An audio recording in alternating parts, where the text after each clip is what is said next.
आज हम लोग एक बहुत ही गंभीर और संवेदनशील विषय पे यह प्रेस वार्ता कर रहे हैं। आप में से बहुत सारे साथियों को यह जानकारी मिली होगी कि रूस में 20 नौजवानों को, भारतीय नौजवानों को बंधक बना करके रखा गया है। बंधक क्यों बना करके रखा गया है? क्योंकि हमारे देश में युवाओं के लिए मृतकाल चल रहा है। देश में तो नौजवानों के लिए मृतकाल चल ही रहा था। जिन नौजवानों को रोजगार नहीं मिल रहा है, अब विदेशों में भी भारतीय नौजवानों के लिए मृतकाल शुरू हो गया है। रोजगार के बड़े बड़े दावे किए गए। सरकार ने कहा कि हम हर साल 2 करोड़ नौकरी देंगे। अगर हर साल देश में 2 करोड़ नौकरी दी जाती तो शायद ये स्थिति पैदा नहीं होती। आप जानते हैं कि रूस के पास परमानेंट आर्मी नहीं है, ठेके पर आर्मी है। हमारे देश में भी जो है ठेके पर अग्निपथ योजना लाई गई है, ठेके पे जवानों को बहाल किया जाएगा और वहाँ पर जबरदस्ती भारतीय नौजवानों को एक तरीके से बंधक बना करके रखा गया है। उसमें से सिविलियन वर्क में गुजरात का एक नौजवान, नोट कीजिएगा, गुजरात मॉडल, गुजरात का एक नौजवान, उसकी दुखद मौत हो गई है। और इस संवेदनशील विषय पर चारों तरफ चुप्पी है। होता है ना कि मोबाइल में एक वाइब्रेशन मोड होता है और एक साइलेंट मोड होता है। तो जब प्रचार की बात आती है, फोटो ऑप का बात आता है, तो प्रचार मंत्री सक्रिय हो जाते हैं, वाइब्रेशन मोड ऑन हो जाता है। और देश से जुड़ा हुआ कोई विषय हो, नौजवान से जुड़ा हुआ कोई विषय हो, तो साइलेंट मोड पे चले जाते हैं। ये कितनी गंभीर विषय है कि देश में अगर देश के नौजवान अपने देश के लिए शहादत दे रहे हैं, जान दे रहे हैं, तो यह बात समझ में आती है कि यह देशभक्ति है। राष्ट्र के लिए जो है आप अपनी जान दे रहे हैं। दूसरे देश की लड़ाई में, दूसरे देश के वार में भारतीय नौजवानों को क्यों जाना पड़ रहा है? इसका एक सीधा संबंध ये है कि हमारे देश में जो नौजवानों के भविष्य के साथ खिलवाड़ किया जा रहा है, जिस तरह से बेरोजगारी का दंश उनको झेलना पड़ रहा है। और आप सब जानते हैं कि पिछले 10 साल में बेरोजगारी दर लगभग दोगुनी हो गई है। 45 साल में देश के इतिहास में इतनी बेरोजगारी कभी नहीं थी। लाखों पद केंद्रीय विभागों में खाली हैं और सरकारी जो क्षेत्र हैं, राज्य सरकार के अधीन जो आते हैं, उसकी तो हालत आप सब देख ही रहे हैं कि क्या हो रहा है। जब हमारी भारत जोड़ो न्याय यात्रा उत्तर प्रदेश से गुजर रही थी, तो इलाहा विश्वविद्यालय का एक नौजवान आया और कहा, भैया जितना इस देश में लव लेटर लीक नहीं होता है, उससे ज़्यादा उत्तर प्रदेश में क्वेश्चन पेपर लीक हो जाता है। मतलब नौजवानों की स्थिति ये है कि एक तरफ या तो भर्ती नहीं की जाती है, भर्ती की प्रक्रिया शुरू होती है तो प्रश्न पत्र लीक हो जाता है और पूरी की पूरी प्रक्रिया जो है वो न्यायालय के अधीन चली जाती है। और आप भर्ती की प्रक्रिया और उसमें होने वाले प्रश्न पत्र की तो अलग बात है। अभी आज आप लोगों ने देखा होगा कि उत्तर प्रदेश में बोर्ड के पेपर भी लीक हो गए हैं। ये जो देश के नौजवानों के साथ इतना बड़ा अत्याचार हो रहा है, और मैं आप सब लोगों से एक आंकड़ा साझा करना चाहता हूं। अभी से कुछ महीने पहले ही 1 घंटे से कम समय में 1 नौजवान आत्महत्या कर रहे थे देश में। अभी का आंकड़ा यह है कि 1 घंटे से कम समय में 2 नौजवान आत्महत्या कर रहे हैं। मतलब देश में रोजगार नहीं मिलेगा तो देश में आत्महत्या करने की स्थिति है। और रोजगार पाने के उद्देश्य से वॉर जोन में जाकर के, युद्ध क्षेत्र में, दूसरे देश की सेना में जबरदस्ती जो है बंधक बना करके नौकरी करवाने की स्थिति पैदा की गई है। और आप सब लोगों ने ये न्यूज भी शायद देखा होगा, अखबार के किसी कोने में आखिरी पृष्ठ पे होगा कि एक न्यूज और चली थी कि इजराइल में लेबर नहीं मिल रहा है इजराइल को, इसीलिए बहुत सारे माफिया देश में सक्रिय हो गए हैं अलग अलग राज्यों में। और जो हमारे देश के नौजवान हैं उनको एक तरीके से उनकी मजबूरी का फायदा उठा करके, और एक कहावत आप लोगों ने सुना होगा, मरता क्या ना करता, बहला फुसला करके, सपने दिखा करके कि विदेश में आपको नौकरी मिल रही है, देश के नौजवानों के साथ, उनके भविष्य के साथ खिलवाड़ किया जा रहा है। और इसी कड़ी में मैं एक बात और आपको जोड़ दूं, अपने बच्चों को उनके भविष्य को बेहतर बनाने के लिए सपना देखने वाले जो माँ बाप हैं, पेट काट करके अपने बच्चों को पढ़ने के लिए बाहर भेजते हैं। और आए दिन यह खबर सुनने को मिलती है, फिर से अखबार के किसी आखिरी कोने में, कि कभी अमेरिका में जो है किसी नौजवान को किसी यूनिवर्सिटी में मार दिया गया है, भारतीय नौजवान को, कभी ऑस्ट्रेलिया में मार दिया गया है, कभी यूरोप के किसी कोने में मार दिया गया है। और इन सब के बीच दावा क्या किया जाता है? विश्व गुरु का। विश्व गुरु नहीं है गुरु, आप पक्का से ना विश्व गुरु हैं, और आप इस देश के नौजवानों के भविष्य में जहर घोल रहे हैं। और जिस तरह से देश में और विदेश में भारतीय नौजवानों की जान ली जा रही है, यह अपने आप में बहुत दुखद, चिंताजनक और संवेदनशील बात है। इसीलिए हमारा यह कहना है कि देश में तो नौजवानों के लिए मृतकाल चल ही रहा था, अब विदेश में भी भारतीय नौजवानों के लिए मृतकाल चल रहा है। इसी विषय पे आप सबसे बातचीत के लिए हम साथी यहाँ उपस्थित हुए हैं। आप सब लोगों ने धैर्यपूर्वक अपनी बात सुनी, बहुत बहुत धन्यवाद। और इस संबंध में जो भी आपके प्रश्न होंगे उसका हम यथासंभव उत्तर देने का प्रयास करेंगे। बहुत बहुत धन्यवाद। आपसे अनुरोध है कि इसी इशू पे जो भी प्रश्न है पूछिए, बहुत ज्वलंत मुद्दा है आपके प्रश्न का। उसमें जो आप बता रहे हैं 20 भारतीय नौजवानों को बंधक बनाया हुआ, क्या ये भी कॉन्ट्रैक्ट आर्मी में ही है वहाँ पर जहाँ पर बंधक बनाया हुआ? इसमें थोड़ा सा विस्तार से बताइए। देखिए, इसको हम लोग, इसके दो पहलू हैं। पहला तो कोई अपना घर बार छोड़ करके कहीं और काम करने के लिए क्यों जाता है, जब आपको अपने घर बार में रोजगार नहीं मिलता है। जैसे मैं बिहार से हूँ सर, हम लोगों को पढ़ने के लिए, इलाज कराने के लिए, हनीमून मनाने के लिए, काम करने के लिए, हर चीज़ के लिए बाहर जाना पड़ता है। क्यों? क्योंकि हमारे राज्य में अवसर नहीं है, ये सच बात है। वरना अपना घर बार छोड़ करके क्यों आएगा कोई? पंजाब का कोई व्यक्ति तो बिहार में जाकर के धान काट नहीं रहा है, बिहार का ही लोग जाकर के काट रहा है। तो पहला मसला ये है कि अपने देश में इस देश के नौजवानों के लिए रोजगार नहीं है, ये सबसे प्रमुख बात है। दूसरा, फिर मरता क्या ना करता, जो काम मिल जाए सर। यही हमारी यूनिवर्सिटी के पीछे जो है बहुत सारी एम्बेसी है, लोग जो है रात को 2 बजे से लाइन लगाते हैं वीजा लगवाने के लिए।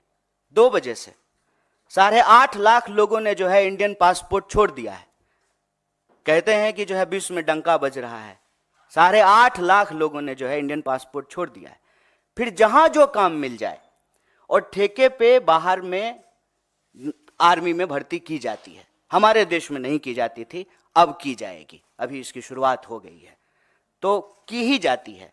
इजराइल का मामला अलग है, इजराइल में आर्मी में नहीं, दूसरे काम के लिए, डिफेंस से रिलेटेड नहीं बल्कि और दूसरे सिविलियन काम के लिए जो है भारतीय नौजवानों को अलग अलग कंपनियां जो है देश के अलग अलग शहरों में सक्रिय है।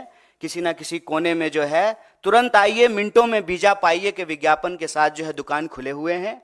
और भारतीय नौजवान जो है उसमें किसी तरीके से चाहते हैं कि हमको देश में कोई अवसर मिल नहीं रहा है तो विदेश में कोई अवसर मिल जाए, वो उसके तहत जो है बाहर चले जाते हैं। और वहाँ जाकर के जब उनके साथ कुछ बुरा होता है, वो फंस जाते हैं, तो उसकी कोई जिम्मेवारी नहीं है, उसकी कोई अकाउंटेबिलिटी नहीं है।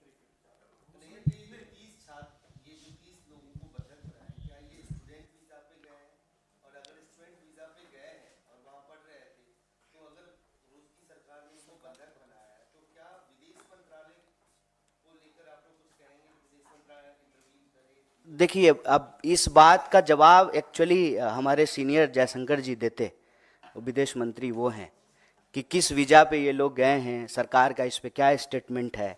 हम तो जो है इस देश का जिम्मेदार विपक्ष होने के नाते सरकार से यही सवाल कर रहे हैं कि भारत का कोई भी नागरिक दुनिया के किसी हिस्से में अगर मुश्किल में है तो उसको उस मुश्किल से निकालना सरकार की जिम्मेवारी है। और हम आपको याद दिला दें, यही प्रचार भी तो किया गया था। मुझे याद है, आप लोगों को भी याद होगा, उत्तराखंड में त्रासदी हुई थी और जो है मोदी जी के लिए बड़ा बड़ा प्रचार हुआ था, हर अखबार के पृष्ठ पे छपा था कि खुद से हेलीकॉप्टर चला करके गए हैं। नहीं, खुद से नहीं गए थे, मतलब हेलीकॉप्टर लेके गए हैं और गुजरातियों को निकाल करके ला रहे हैं। दुनिया के किसी कोने में कोई गुजराती को कुछ हो जाए तो मोदी जी पर्सनली जो है उसकी मदद करते हैं। तो हम बस उनको याद दिला रहे हैं कि जो है आपका यह गुण कहाँ है, हम देखना चाहते हैं। हम चाहते हैं कि देश के बाहर जो भारतीय नौजवानों के साथ देश के अंदर जो परिस्थिति है जिसके चलते उनको विदेश जाना पड़ रहा है, तो उनके साथ अगर कुछ बुरा हो रहा है तो सरकार इसकी जिम्मेवारी ले। ये तो सरकार बताए कि कैसे गए हैं, किस माध्यम से गए हैं, स्टूडेंट वीजा पे गए हैं कि वर्क वीजा पे गए हैं कि टूरिस्ट वीजा पे गए हैं, वीजा का कैटेगरी का है, H1N1 कौन सा वीजा लेकर के गए हैं, ये तो सरकार बताएगी। हम कैसे बता सकते हैं? हम तो विदेश मंत्री हैं नहीं। बेरोजगारी का आलम यह है कि अब तक की सबसे उच्चतम स्तर पे है। सरकार की तरफ से कल आंकड़ा भी ये सामने आया कि जीडीपी ग्रोथ जो है वो 8.4% हो गई है। क्या कहेंगे आप?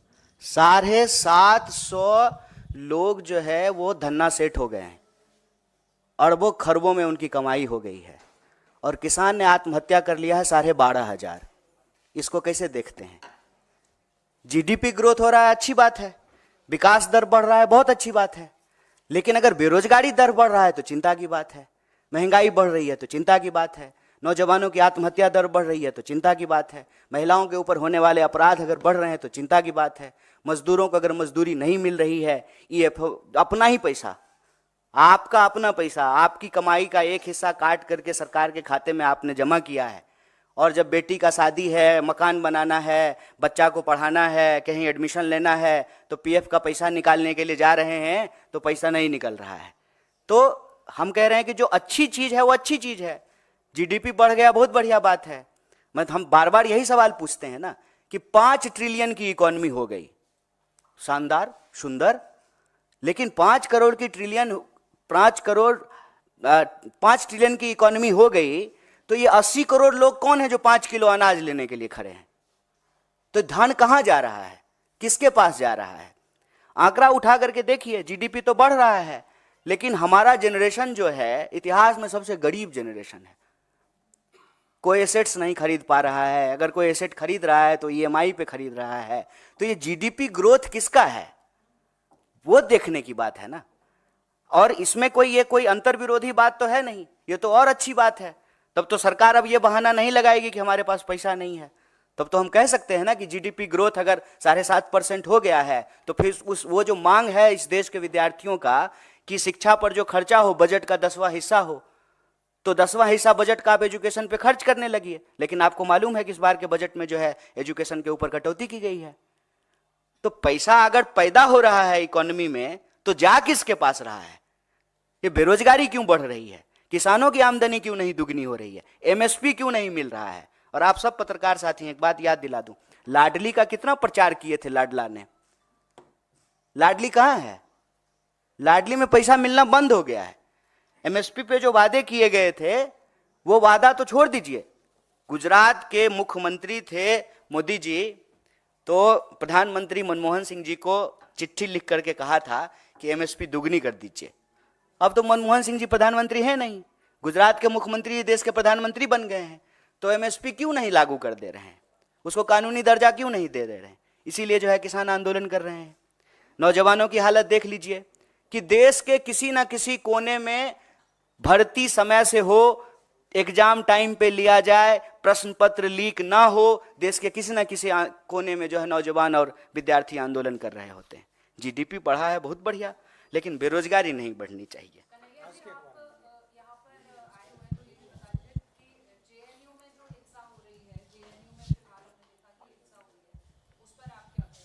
तो हिंसा कहीं भी हो, बीएचयू में हो कि जेएनयू में हो कि एएमयू में हो, हिंसा अच्छी बात नहीं है, किसी को भी हिंसा नहीं करनी चाहिए। देश में कानून व्यवस्था है, जैसा कि पिताजी जो है मुख्यमंत्री गृह मंत्री हैं, तो लॉ एंड ऑर्डर है। ये तो कहीं भी हिंसा क्यों हो, हिंसा होने की जरूरत क्या है? प्रधानमंत्री ने अपने चुनावी जो जनसभाएं वो ऑलरेडी शुरू कर दी और सीईसी में बैठक चली बड़ी लंबी और बहुत ही जल्द। इसमें कौन सी नई बात है मैडम कि उन्होंने चुनावी सभा शुरू कर दी? वो चुनावी मोड पे ही रहते हैं।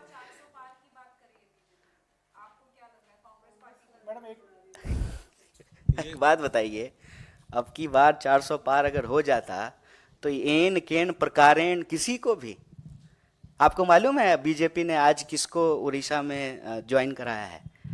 एक बीजेडी का एमएलए जो भाजपा कार्यकर्ताओं के ऊपर गाड़ी चढ़ा दिया। एक तो मुझे नहीं मालूम कि आजकल के नेताओं को गाड़ी चढ़ाने का क्या शौक है। वो टेनी जी का बेटा किसानों पे गाड़ी चढ़ा दिया था। तो ये बीजेडी का जो नेता है वो बीजेपी के कार्यकर्ताओं पे और जो है प्रधानमंत्री जी चुनावी सभाओं में जाकर के कहते हैं कि भाजपा कार्यकर्ताओं की पार्टी है। उनके कार्यकर्ता के ऊपर जो गाड़ी चढ़ा दिया उसको ज्वाइन करा लिया है। क्यों? 400 पार को लेकर के इतना कॉन्फिडेंट होते तो किसी भी स्तर पे जाकर के समझौता करते। अभी आपने देखा कि बिहार में जो है नीतीश कुमार को लेकर के क्या क्या बोलते थे, और अभी जो है सब एकदम सब बढ़िया एकदम स्वीट स्वीट सा हो गया है। तो मुझे नहीं लगता है, ये दावे हैं, सुनते हैं हम भी, आप भी सुनिए।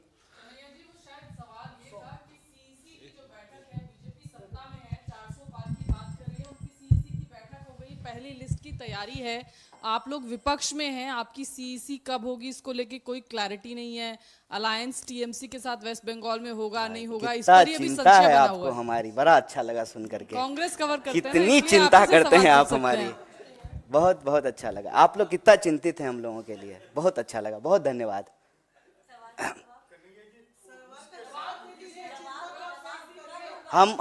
हम ये प्रेस कॉन्फ्रेंस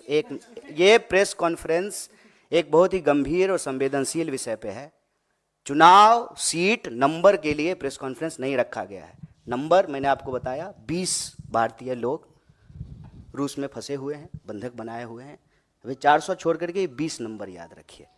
इसलिए नहीं जवाब दे रहा हूँ, ऐसा नहीं है कि हमको जवाब नहीं देने आता है, जवाब दे सकते हैं, ले विषय कुछ और है। ठीक है कन्हैया जी ये बताइए कि आपने कहा कि अमेरिका में भारतीय छात्रों का मर्डर भी हुआ है, संदिग्ध परिस्थितियों में मौत भी हुई है। ये जितने भी हाल के महीनों में मर्डर या संदिग्ध परिस्थितियों में मौत हुआ है, इसके पीछे विपक्ष के नाते आप कोई साजिश देख रहे हैं, फाउल प्ले देख रहे हैं? दूसरा सवाल है कि मोदी आपके क्षेत्र में जा रहे हैं कल, आप पिछले बार वहां से लोकसभा का चुनाव लड़े थे, इस बार कांग्रेस की टिकट पे बेगूसराय से लड़ेंगे आप? ये विषय अभी आज का नहीं है प्रेस वार्ता का।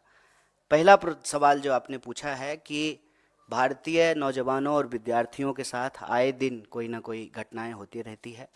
मैं ये नहीं कह रहा हूं कि साजिश है, लेकिन एक चिंताजनक और गंभीर परिस्थिति जो ज़रूर है। मान लीजिए कि मैं बार बार कहता हूं कि देश के भीतर की समस्या को बाहर जो घटनाएं घट रही है उसके कॉन्टेक्स्ट में देखने पे चीज़ें आसानी से समझ में आती है। मैं बार बार कहता हूं, मैं बिहार से हूं, और जो है जब हम लोग महाराष्ट्र जाते थे तो हमारे साथ भी जो है कई बार ऐसी घटनाएं घटी। गुजरात में कई बार जो है ऐसी घटनाएं घटी। ऐसी घटनाएं क्यों घटती हैं? ऐसी घटनाएं तब घटती हैं जब बिहार में रोजगार नहीं है और हमको मजबूरी में बाहर जाना पड़ता है। वैसे ही भारत में अगर रोजगार की स्थिति होती तो भारतीय नौजवानों को बाहर नहीं जाना पड़ता। पहली बात तो ये। दूसरी बात, जब हम कहीं जाते हैं तो आउटसाइडर्स को लेकर के एक इनसिक्योरिटी होती है स्वाभाविक रूप से, और कैंपेन भी यही किया जाता है। आप लोग अक्सर सुनते होंगे कि बाहर का लोग आकर के रोजगार ले लिया है, बाहर का लोग आकर के यूनिवर्सिटी में हॉस्टल को कब्जा कर लिया है, यूनिवर्सिटी को कब्जा कर लिया है। तो इस तरह से जो है आइडेंटिटी के आधार पे पोलराइजेशन होता है, ध्रुवीकरण होता है, और नफरत फैलाई जाती है, और नफरत का शिकार जो है वो लोग होते हैं। मैं ये नहीं कह रहा हूँ कि भारत की सरकार की साजिश है, लेकिन ये परिस्थिति है। इस परिस्थिति में भारत की सरकार को एक्ट करना चाहिए, हम ये मांग कर रहे हैं। महाराष्ट्र में जो घटनाएं हुई, ऐसा कोई अमेरिका से उसका कंपैरिजन हो सकता है क्या बिहार के किसी व्यक्ति के साथ? नहीं, बस मैंने समझने के लिए उदाहरण दिया है, कंपैरिजन नहीं है। दोनों की ज्योग्राफी अलग है, परिस्थिति अलग है, बस हमने समझने के लिए उदाहरण दिया। फिलहाल तो नहीं, फिलहाल तो हम रूस की ही बात कर रहे हैं। इजराइल को लेकर जो आपने कहा, तो आपकी एग्जैक्ट मांग इजराइल के मामले में क्या होगी गवर्नमेंट से, कि सरकार क्या करेगी? सरकार से तो हम यही मांग कर रहे हैं कि आप यहीं रोजगार की व्यवस्था कीजिए। भारतीय नौजवानों को किसी भी परिस्थिति में वॉर जोन में जाकर के काम करना पड़े, जहाँ मिसाइल चल रही है, गोलियां चल रही हैं, लोग मारे जा रहे हैं, चाहे इस तरफ से मारे जाएं या उस तरफ से मारे जाएं, हम ये नहीं कह रहे हैं, लेकिन उसमें हमारे लोग जाकर के क्यों अपनी जान गंवाएं?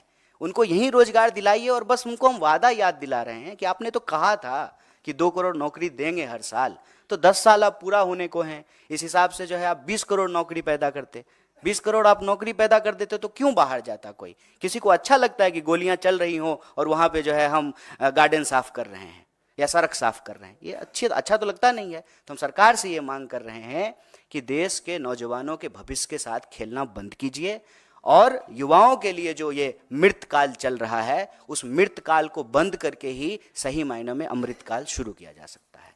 ठीक, धन्यवाद। अब मुझे फिर कभी इसी इशू पे अगर कुछ है तो नहीं तो इसी इशू पे है सर, क्योंकि वहाँ हमारी साथी ने जो आपसे सवाल पूछा था वो इसलिए पूछा था कि आप कह रहे हैं अमृतकाल चल रहा है, अमृतकाल से छात्रों के लिए अमृतकाल तभी लाएंगे जब सत्ता परिवर्तन करेंगे।